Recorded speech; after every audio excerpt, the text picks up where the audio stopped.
Hello 10th standard students. So இந்த வீடியோவில் நம்ம என்ன பார்க்க போகிறோம்னா, 10th முடிச்சதுக்கப்புறம் என்ன குரூப் எடுக்கணும் அப்படிங்கிற ஐடியாவே நிறைய பேர் தெரியாது. ஸோ என்ன குரூப் எடுக்கணும், என்னென்ன குரூப்லாம் இருக்குது, ஃபஸ்ட்டு எந்த குரூப் எடுத்தால் வேல்யூ, எந்த குரூப் எடுத்தால் என்ன வேலைக்கு போகலாம், ஸோ எல்லாமே வந்து நம்ம இந்த வீடியோ டீட்டெயிலாக பார்க்க போகிறோம். நம்ம இந்த வீடியோக்கு போகிறதுக்கு முன்னாடி நம்ம சேனலுக்கு சப்ஸ்கிரைப் பண்ணாதவங்க சப்ஸ்கிரைப் பண்ணிக்கோங்க, உங்கள் ஃப்ரெண்ட்ஸுக்கும் ஷேர் பண்ணுங்கள், லைக் பண்ணுங்கள். சரி வாங்க வீடியோக்குள்ளே போவோம். இப்போ 10th முடிச்சிட்டிங்க. ஸோ 11th வந்து ஒரு சிலர் பார்த்தீங்கன்னா மேக்ஸ் வந்து ரொம்ப இன்ட்ரெஸ்ட்டாக இருப்பீங்க, ஒரு சிலர் சயின்ஸில் இன்ட்ரெஸ்ட்டாக இருப்பீங்க, ஒரு சிலர் மேக்ஸ்னாவே கடுப்பாக இருக்கும், என்ன குரூப் எடுக்கன்னு தெரியல சொல்லிட்டு யோசிச்சுட்டு இருப்பீங்க. ஸோ உங்களுக்காக தான் இந்த வீடியோ. இப்போ இந்த வீடியோவில் வந்து ஃபஸ்ட்டு நம்ம வந்து 6 குரூப் பற்றி பார்க்க போகிறோம். ஸோ ஒவ்வொரு குரூப்லையும் ஃபஸ்ட்டு என்ன சப்ஜெக்ட் இருக்குது அப்படிங்கிறதையும் பார்த்துருவோம். ஸோ இந்த வீடியோ பார்த்தீங்கன்னா பேரண்ட்ஸ்க்கும் யூஸ்ஃபுல்லாக தான் இருக்கும். ஸோ பேரண்ட்ஸ் நீங்களும் பார்க்கலாம். இப்போ ஃபஸ்ட்டு பார்த்தீங்கன்னா எல்லாருக்கும் இருக்கக்கூடிய காமனாக டவுட் என்ன அப்படின்னா, ஃபஸ்ட்டு எல்லா குரூப்புக்கும் ஒரே புக்கா அப்படின்னு ஒரு சில பசங்க என்கிட்ட கேட்டிருக்காங்க. கன்ஃபார்மாக சொல்கிறேன், எல்லா குரூப்புமே வந்து ஒரே புக் தான். தமிழ் இங்கிலீஷை பொறுத்தளவுக்கு எல்லாருக்குமே காமனாக வரும். ஸோ அதர் சப்ஜெக்ட் மேக்ஸ்னால் மேக்ஸை குரூப்பை பொறுத்தளவுக்கு மேக்ஸ், கம்ப்யூட்டர் சயின்ஸ் மேக்ஸாக இருந்தாலும் சரி, பயோ மேக்ஸாக இருந்தாலும் சரி, மேக்ஸ் புக் வந்து ஒரே புக்கு தான். அதே போல் ஃபிசிக்ஸ் கெமிஸ்ட்ரி வந்து எல்லா குரூப்புமே வந்து ஒரே புக்கு தான் இருக்கும். ஸோ அதனால் நீங்கள் அதை பற்றி வந்து ஃபீல் பண்ண தேவையில்லை, எல்லா குரூப்புமே வந்து ஒரே புக்கு தான் வரும். ஓகே, இப்போ வந்து ஃபஸ்ட்டு குரூப் பார்ப்போம். ஃபஸ்ட்டு குரூப்பில் பார்த்தீங்கன்னா, அதாவது பயோமேக்ஸில் Tamil, English, maths, physics, chemistry, biology வரும். அடுத்து செகண்ட் குரூப்பில் பார்த்தீங்கன்னா Tamil, English, maths, physics, chemistry, computer science வரும். அதாவது பயாலஜிக்கு பதிலாக இவங்க கம்ப்யூட்டர் சயின்ஸ் படிப்பாங்க. இது ரெண்டுமே வந்து மேத்ஸ் குரூப் தான். ஸோ இந்த ரெண்டுமே வந்து மேக்ஸ். இப்போ வந்து 10th மேக்ஸ் பார்த்தீங்கன்னா ரொம்ப ஈஸியாக இருந்திருக்கும், எல்லாருமே நல்லா மார்க்ஸ் ஸ்கோர் பண்ணியிருப்போம். பட் 11th 12th மேக்ஸை பொறுத்தளவுக்கு கொஞ்சம் கஷ்டமாக தான் இருக்கும். நம்ம வந்து கொஞ்சம் ரிஸ்க் எடுத்து தான் படிக்கணும். ஸோ இன்ட்ரெஸ்ட்டோடு படிக்கணும், படித்தா ஈஸியாக மார்க் வாங்கலாம். ஸோ 11th 12th பொறுத்தளவுக்கு பாஸ் பண்ணுறது வந்து ஈஸி. ஏன்னா ஃபிசிக்ஸ், கெமிஸ்ட்ரி, பயாலஜி இதெல்லாம், கம்ப்யூட்டர் சயின்ஸ் இதெல்லாம் பார்த்தீங்கன்னா ஜஸ்ட் 15 மார்க் எடுத்தால் நீங்கள் பாஸு. ஸோ ஒன் வேர்டு ஒரு சில முக்கியமான கொஸ்டின் எடுத்தால் ஈஸியாக பாஸ் பண்ணிடலாம். பட் மார்க் ஸ்கோர் பண்ணணும் அப்படின்னா கொஞ்சம் நீங்கள் வந்து முயற்சி எடுத்து கொஞ்சம் ரிஸ்க் எடுத்து படிக்கணும். ஸோ அதனால தான் சொல்கிறேன், மேக்ஸை பொறுத்தளவுக்கு 11th 12th மேக்ஸ் அப்படிங்கிறது வந்து கொஞ்சம் கஷ்டமாக தான் இருக்கும். நம்ம தான் வந்து ரொம்ப ரிஸ்க் எடுத்து படிக்கிற மாதிரி இருக்கும். ஸோ ஸ்டார்டிங்லேருந்தே வந்து நீங்கள் மேக்ஸு இன்ட்ரெஸ்ட்டோடு படிக்க ஆரம்பிச்சிட்டிங்க அப்படின்னா கண்டிப்பாக வந்து ஈஸியாக தான் இருக்கும், ஈஸியாக வந்து ஸ்கோர் பண்ணலாம். ஸோ அதனால் மேக்ஸே எனக்கு வராது அப்படிங்கிறவங்க இந்த மேக்ஸ் குரூப் வந்து இங்கே சூஸ் பண்ண தேவையில்லை. உங்களுக்கு ஆர்ட்ஸ் குரூப் இருக்குது, இல்லை சயின்ஸ் குரூப் இருக்குது, ஏதோ ஒன்று சூஸ் பண்ணிக்கோங்க. ஸோ இந்த ரெண்டு குரூப்பில் பார்த்தீங்கன்னா பயோ மேக்ஸ் ஒரு குரூப்பு, கம்ப்யூட்டர் மேக்ஸ் ஒரு குரூப்பு. அடுத்து குரூப் 3, குரூப் 4 பாருங்கள். இது ரெண்டுமே வந்து சயின்ஸ் குரூப்பு. அதாவது இது என்னென்னா Tamil, English, botany, physics, chemistry, zoology. Botany, zoology வருது. இதில் பார்த்தீங்கன்னா Tamil, English, biology, physics, chemistry, computer science. So இந்த பயாலஜியில் பாட்னி, ஜுவாலஜி கம்பைன் பண்ணி வந்துடும். கம்ப்யூட்டர் சயின்ஸ் வந்து தனியாக வரப்போகுது. ஸோ இந்த குரூப் வந்து பியூர் சயின்ஸ் அப்படின்னு சொல்லுவோம். இந்த குரூப் வந்து bio computer science. Next group 5, 6 பார்த்தீங்கன்னா ஆர்ட்ஸ் குரூப்பு. ஸோ இதில் என்ன டிஃப்ரெண்ட் அப்படின்னா, குரூப் 5ல் பாருங்கள் Tamil, English, accounts, commerce, economics, computer application. இதில் வந்து Tamil, English, accounts, commerce, economics, business maths. So இந்த கம்ப்யூட்டர் அப்ளிகேஷன் பதிலாக இந்த பிஸ்னஸ் மேக்ஸ் இதில் கொடுத்துருக்காங்க.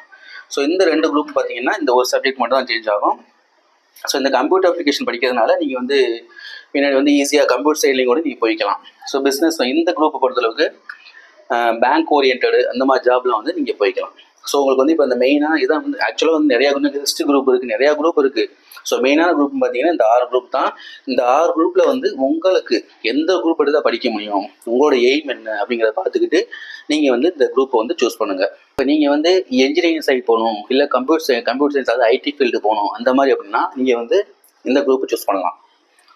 So group 2 Tamil, English, maths, computer science. So இதை சூஸ் பண்ணி அப்படின்னா என்ஜினியரிங் ஃபுட் போய்க்கலாம், அதே சமயம் நீங்கள் வந்து கம்ப்யூட்டர் ஃபீல்ட்லையும் போய்க்கலாம். இந்த குரூப்பை சூஸ் பண்ணிங்கன்னா என்ஜினியரிங் போய்க்கலாம், அதே சமயம் டாக்டர் அதாவது மெடிக்கல் சைடு நீங்கள் வந்து போய்க்கலாம். ஸோ இந்த ரெண்டு குரூப்புமே வந்து ஃபஸ்ட் குரூப் அப்படிங்கிறது கொஞ்சம் நீங்கள் வந்து மார்க் வந்து ஹையாக எடுத்த 10th மார்க் ஹையாக எடுக்கணும். ஸோ அப்போ தான் வந்து ஒரு சில ஸ்கூலில் வந்து அந்த குரூப்பை உங்களுக்கு கொடுப்பாங்க, இல்லைன்னா கொடுக்க மாட்டாங்க. இப்போ பொதுவாக மெடிக்கல் ஸ்கூலில் பார்த்தீங்கன்னா 400 450 மேலே எடுத்தவங்களுக்கு தான் இந்த ஃபஸ்ட் குரூப்பே கொடுப்பாங்க. ஆனால் ஒரு சில ஸ்கூலில் கவர்மெண்ட் ஸ்கூலில் பார்த்தீங்கன்னா நீங்கள் எவ்வளோ மார்க் எடுத்தாலும் கொடுப்பாங்க. ஏன்னா அவங்களுக்கு தேவை வந்து பாஸ் மார்க் வாங்கினா போதும், 11th 12th வந்து ஈஸியாக பாஸ் பண்ணிடலாம். ஸோ பாஸ் மார்க் வாங்கினா போதும் அப்படிங்கிற எண்ணத்தில் வந்து கொடுத்துருவாங்க. ஸோ நீங்கள் வந்து ப்ரைவேட் ஸ்கூலில் படிக்கிறீங்க அப்படின்னா கண்டிப்பாக 400 மேலே இருக்கணும் 10th மார்க்கு. அப்படி இருந்தால் மட்டும் தான் உங்களுக்கு ஃபஸ்ட் குரூப் கொடுப்பாங்க. ஸோ நெக்ஸ்ட் செகண்ட் குரூப் பார்த்தீங்கன்னா சயின்ஸ் குரூப். இந்த சயின்ஸ் குரூப் நீங்கள் எடுத்தீங்க அப்படின்னா மெடிக்கல் சைட் போய்க்கலாம், பேராமெடிக்கல் இந்த மாதிரி டாக்டர் அதாவது சயின்ஸ் ஓரியன்டு அந்த மாதிரி ஜாப் வந்து நீங்கள் வந்து இதில் சூஸ் பண்ணிக்கலாம். ஆர்ட்ஸ் குரூப் எடுத்தீங்க அப்படின்னா ஸோ இப்போ சிஏ முடிக்கும் பொழுது இதுக்கடுத்து நீங்கள் டிகிரி வந்து பிகாம் சிஏ படிக்கலாம். ஸோ அந்த மாதிரி நீங்கள் படிக்கும் பொழுது bank orient job, bank orient அதே போல் கவர்மெண்ட் எக்ஸாமு, ஸோ எல்லாத்துக்குமே வந்து இந்த ஆர்ட்ஸ் குரூப் வந்து உங்களுக்கு யூஸ்ஃபுல்லாக தான் இருக்கும். ஸோ நமக்கு எந்த குரூப் எடுத்தாலுமே வந்து கவர்மெண்ட் எக்ஸாம், அதாவது டிஎன்பிஎஸ்சி எக்ஸாம் இருக்குது, ரயில்வே எக்ஸாம் இருக்குது, போஸ்ட் ஆஃபீஸ்க்கு இருக்குது. ஸோ இந்த மாதிரி நீங்கள் எந்த எக்ஸாம் வேணாலும் எழுதலாம். டிகிரி படிச்சாலும் டிஎன்பிஎஸ்சி எக்ஸாம் பொறுத்தளவுக்கு நீங்கள் 10th பாஸ் பண்ணவே போதும். அந்த டிஎன்பிஎஸ்சியில் குரூப் 2 எக்ஸாம் பொறுத்தளவுக்கு நீங்கள் கண்டிப்பாக ஏதாவது டிகிரி முடிச்சிருக்கணும். ஸோ நீங்கள் எடுக்கிற குரூப்பை பொறுத்து நீங்கள் வந்து அடுத்த காலேஜில் வந்து உங்களுக்கு படிக்கிற மாதிரி இருக்கும். ஓகே, நெக்ஸ்ட் வந்து இப்போ நீங்கள் வந்து 11th 12th வந்து என்ன குரூப் எடுக்க போகிறீங்க அப்படிங்கிறத இதை வச்சு நீங்கள் முடிவு பண்ணிடுவீங்க. எடுத்ததுக்கப்புறம் காலேஜில் போய் நீங்கள் என்ன டிகிரி படிக்கணும், ஸோ என்ன ஜாப் கிடைக்கும் அப்படிங்கிறத நம்ம இப்போ பார்ப்போம்.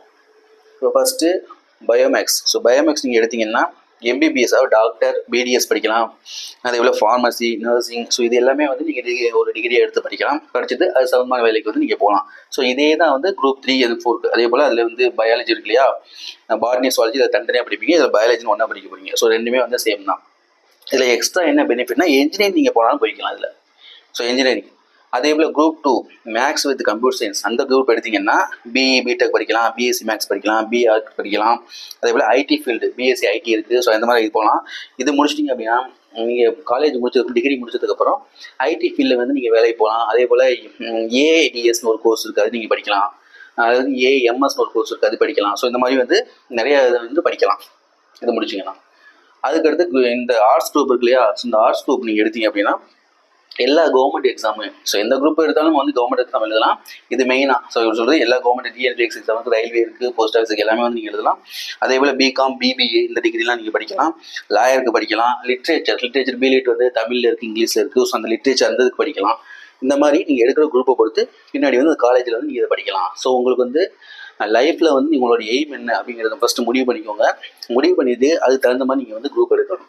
என் ஃப்ரெண்டு வந்து மேக்ஸ் எடுக்கிறான், அதனால் நானும் மேக்ஸ் எடுக்க போகிறேன், அவன் சயின்ஸ் எடுக்கிறான், நான் சயின்ஸ் எடுக்கிறேன், அந்த மாதிரி நீங்கள் வந்து முடிவு பண்ணாதீங்க. உங்கள் லைஃப்பை நீங்கள் தான் பார்க்கணும். ஸோ உங்கள் லைஃபுக்கு தகுந்த மாதிரி இந்த குரூப்பை வந்து நீங்கள் வந்து எடுக்கணும். ஓகே, இந்த வீடியோ வந்து எல்லாருமே யூஸ்ஃபுல்லாக இருக்குன்னு நினைக்கிறேன். ஸோ ஏதாவது டவுட் இருந்தால் கேளுங்க, கமெண்ட் பண்ணுங்கள், உங்களுக்கு நான் வந்து ரிப்ளை பண்ணுறேன். Okay, thank you.